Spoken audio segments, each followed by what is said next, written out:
ઝારખંડમાં ફુલવરિયા ગામના યુવાન અજય વિશ્વકર્મા દ્વારા એસ્કેટિંગ ભારત ભ્રમણ યાત્રા હાથ ધરાઈ છે। સનાતન ધર્મના પ્રચાર અને આધ્યાત્મિક સંદેશ ફેલાવવાના હેતુથી તેઓ ઝારખંડથી દેશભરમાં યાત્રાની શરૂઆત કરી ચૂક્યા છે।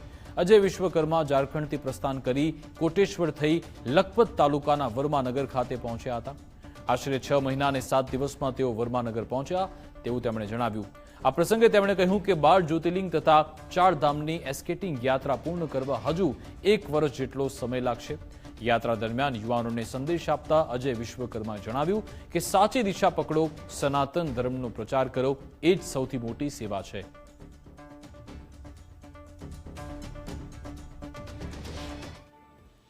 मेरा एक खास उद्देश्य है सनातन धर्म का प्रचार करना और लोगों को प्रेरित करना। मतलब कि हमारे जितने भी युवा है, आदमी होती है, सब गलत रास्ते पे आज के जनरेशन में अगर देखा जाए तो सब गलत रास्ते पे भटक रहे हैं। तो उन लोगों को कुछ ना कुछ प्रेरणा मिलती है मुझे देखकर, और उन लोगों को देखकर मुझे कुछ प्रेरणा मिलती है। मतलब एक दूसरे को सिखाने के काम के साथ में पूरी भारत की 12 ज्योतिर्लिंग 4 धाम की यात्रा कर रहा हूँ। मुझे जहाँ तक लग रहा है कि मैं जिस काम में निकला हूँ उस काम से काफी सारे लोग मोटिवेट होते हैं और हमसे जुड़ते हैं, सनातन धर्म के रास्ते पे चलते हैं। तो मुझे बहुत ही ज्यादा अंदर से थोड़ा खुशी महसूस होता है कि कुछ हमारे भाई बहन है जो कि गलत रास्ते पे भटक रहे हैं, तो मुझे देखकर अगर अच्छे रास्ते पे जा रहे हैं तो अपने आप में थोड़ा प्राउड फील होता है।